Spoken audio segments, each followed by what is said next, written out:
Parents are always asking us how to best support their young athletes, so we did a deep dive into conditioning young athletes to bring you the most useful tips.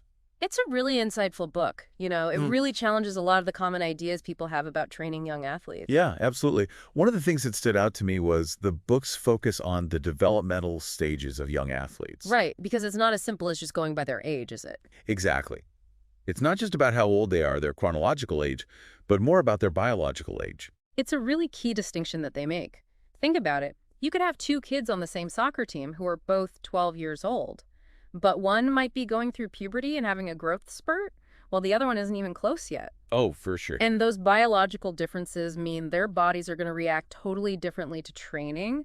What's good for one might actually be harmful to the other. You're totally right. It's like we're setting some kids up for failure or even injuries if we don't recognize those differences. I'm so glad the book really digs into this whole biological age thing because it has big implications for how we tailor those training programs. Makes perfect sense. It does. It's all about working with what they've got going on, developmentally speaking. Okay, so paying attention to biological differences is a great place to start. Another concept that resonated with me is multilateral development. Ah, yes. Had to look that one up. It's a mouthful, isn't it? Basically, it means specializing in one sport too early on can actually hurt a young athlete's development. They talk about those early years, say 6 to 14, as the initiation and athletic formation stages. Like building a house, you need a strong base before you go putting up walls. Right. Those early years should be about building a broad foundation of athleticism, coordination, and really just body awareness. It's about letting kids try a bunch of different sports, finding what they click with, and developing a wide set of motor skills. Yeah, it's like cross-training for life, basically. Research even shows that doing a variety of sports in those early years leads to better overall athleticism, coordination, and even helps prevent injuries later on. That makes a lot of sense. So what does all this mean for those parents who feel pressure to get their kid on a travel team or hire a specialized coach early on? Is it ever okay to specialize? Well, the book doesn't say you should never specialize, but it definitely says to be careful about doing it too soon. There's a time and a place, but it shouldn't come at the cost of building that solid foundation we talked about. We'll get more into the specifics of when and how to approach specialization in a bit. Which leads perfectly into another hot topic the book covers, strength training. There are so many myths and misconceptions surrounding strength training for kids. Parents are worried it's not safe or that it'll stunt their growth. What's the truth? It's a common concern. A lot of parents ask about that. But actually, strength training can be really beneficial for young athletes as long as it's done correctly. Of course, there's that word again. Correct. Right. So what does that mean, correctly? We're definitely not talking about loading up a barbell with a ton of weight when they're 10. Right. So what does it look like? Conditioning young athletes suggests using a progressive approach that emphasizes proper technique and core strength over lifting heavy weights or using fancy equipment. So body weight exercises, resistance bands, medicine balls, that kind of thing. You got it. Things that'll help kids build functional strength and coordination. The book even has examples of exercises and sample workout routines that are age appropriate. It all comes back to building that solid foundation, right? Absolutely. So we've talked about training, but what about speed and agility? Parents are always asking how to help their kids run faster, jump higher, move quicker. It's a popular one, and honestly, I was a little surprised by what I read. The book really debunks a lot of those myths floating around about speed and agility training, especially those expensive gadgets they try to sell you. I was hoping you'd say that. Okay, so if the gadgets aren't the answer, what is? What's the secret sauce to speed and agility? Well, the book breaks it down into three main things: natural movements, power development, and a strong arm drive. Okay, let's unpack that. What do they mean by focusing on natural movements? Sounds a little basic. I know, right? But it's true. It's all about encouraging those fundamental movement patterns that come naturally to kids. Running, jumping, skipping, and then refining them as they grow. Make playtime into training time, in a way. I love that. It takes the pressure off, too. So what about the power development piece? Is that tied to strength training? Exactly. Power is the ability to use force quickly, which is super important for things like sprinting, jumping, throwing, all that good stuff. Right. And the foundation of power is good old-fashioned strength. But it's more than just building muscle. It's about training those muscles to work quickly and efficiently. Ah, okay. So we're talking about things like plyometrics. Bingo! You got it. Exercises where you're jumping and bounding. The book talks about how effective plyometrics can be, but you got to start slow and gradually increase the intensity. Safety first, for Yeah. sure. And then that last key ingredient for speed and agility, the arm drive. I feel like people underestimate how important the arm drive is. You're telling me. It's way more than just swinging your arms randomly, that's for sure. A strong arm drive actually helps you build momentum, stay balanced, and even sets the rhythm of your movement. Wow. It's like a dance between your arms and legs. Exactly. And a good arm drive actually starts with a strong back. Exercises like pull-ups, rows, and even throwing and catching a ball can make a big difference. It all ties together, building that foundation from the ground up. This is all fantastic information, but what about fuel?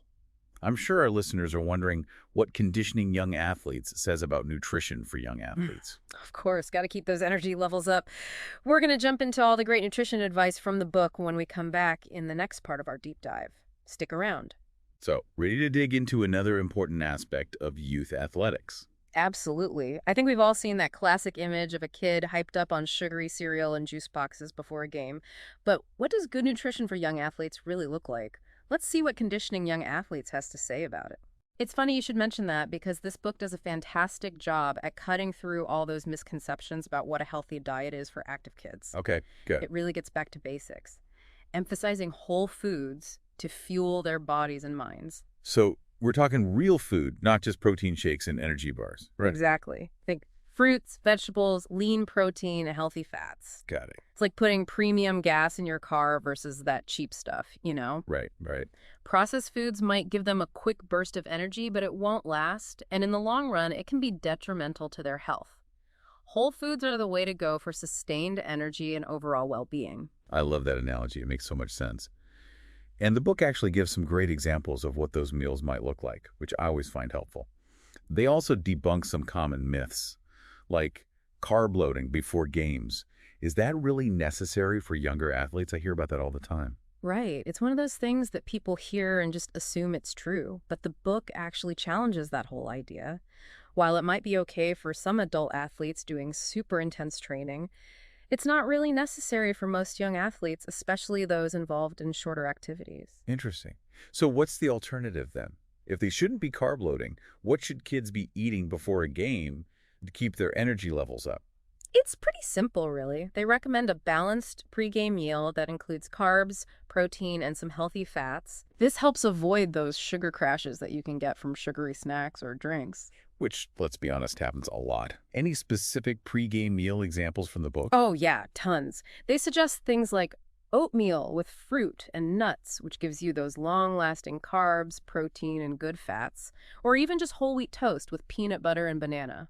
A classic for a reason. Yeah, that's a good one. Even a simple turkey or chicken sandwich on whole grain bread checks all the boxes. The key is to make sure they're getting a good mix of nutrients without feeling weighed down. Makes sense. Now, what about during and after those games or practices? How do we keep those energy levels up and help them recover? Yeah, that's key. So during a longer practice or game, simple snacks like fruit slices, cut up veggies, or a small handful of nuts or seeds can be good to maintain energy levels. And then after, it's all about replenishing those energy stores and helping muscles recover. A combo of protein and carbs is what you want. What kind of snacks or meals would that be? Any post-game winners from the book? Let's see, they mention Greek yogurt with berries, a turkey or tuna sandwich, or a smoothie with protein powder and fruit. It's all about giving those muscles what they need to repair and rebuild. It really seems like focusing on real, whole foods instead of those processed options is key here. 100%. The book talks about the downsides of processed food, especially all that added sugar, sodium, and artificial stuff, which can lead to energy crashes, mood swings, and even long-term health problems. And the worst part is that those processed foods are often marketed directly at kids as being healthy, which makes it even harder for parents to make good choices. It's tough out there. It sounds like being label conscious and aware of those marketing tricks is super important. Switching gears a bit, I'm also curious to hear about what the book says about competition. It's a huge part of youth athletics, but can also lead to stress, pressure, and even burnout if it's not approached carefully. You're right, it's a delicate balance. Yeah. And yeah, the book doesn't shy away from those potential downsides of early or excessive competition. It's a good reminder for anyone who might be pushing their kids into competitive situations too early. Remember all that talk about building a solid foundation first. Right. Those early years should be all about exploration and just developing a bunch of different skills. Yes. And when we prioritize competition over everything else, it's like putting the cart before the horse. Kids haven't had the chance to really develop those fundamental skills or build that solid foundation, so they're just not ready, physically or mentally. That's like sending them into a battle without any armor. Exactly. And that's when kids start to feel discouraged or even develop a fear of failure, which totally defeats the purpose of playing sports in the first place. It's the opposite of what we want. So how do we find the right balance? At what age is competition appropriate, and how can we make it a positive experience for kids? Well, the book suggests using those developmental stages as a guide. For instance, during those early years, say 6 to 10, competition should be pretty minimal. The focus should be on fun, participation, and good sportsmanship. It's about getting them used to the idea of friendly competition without making it all about winning or losing. Then, as they get a little older, you can slowly increase the level of competition. But even then, skill development and creating a supportive environment where they feel okay making mistakes is crucial. So it becomes more about growth and learning through competition rather than just the outcome. Exactly. And as kids get even older and maybe start to specialize more seriously, it's important to keep a healthy perspective on things. What does that look like? Things like setting realistic goals, focusing on personal growth instead of constantly comparing themselves to others, and not putting too much pressure on themselves. Having interests outside of sports is also huge. Right. It's about creating a well-rounded life, not just focusing all their energy on one thing. It really does seem like conditioning young athletes takes a more well-rounded approach to youth athletics. It really does. It's about helping young athletes develop a genuine love for movement, a feeling of accomplishment, and a healthy attitude toward competition. And these are all qualities that will serve them well no matter what they do in life. We've covered a lot of ground in this deep dive into conditioning young athletes. We have, from biological age to early specialization, we've really dug into some important stuff. Absolutely. If our listeners are feeling a little overwhelmed right now, what are the key takeaways they can start using right away? What are the big aha moments that can really make a difference? I think the most important thing to remember is that young athletes aren't just miniature adults. They have their own unique needs that should be considered when it comes to training, nutrition, even competition.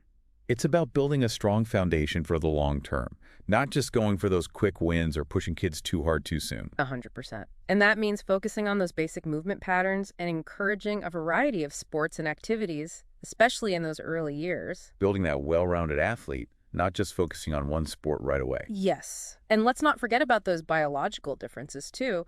We need to be aware of that and adjust those training plans and our expectations as needed. So important. And then there's strength training, which we know can be really beneficial. But it's got to be done the right way. Absolutely. Technique over weight every time. Focus on building that core strength. No need to rush into those heavy weights or complex exercises. And we debunked some of those myths about speed and agility training, too. Yeah, remember those fancy gadgets? Yeah, they're not the magic solution. Not even close. True speed and agility comes from mastering natural movements, building explosive power, and having a strong arm drive. It all comes back to the basics. Yeah. And of course, we can't forget about nutrition. We've got to make sure those athletes are properly fueled. So important.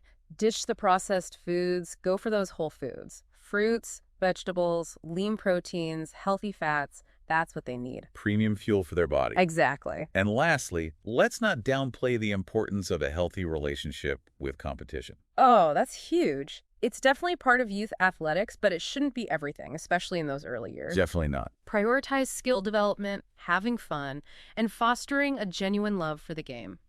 Help kids see that success isn't just about winning or losing. It's about challenging yourself, embracing those challenges, and celebrating those small victories along the way. I love that. This has been such an insightful deep dive, and I really hope our listeners feel ready to apply all this to their own family's experiences with sports. Me too.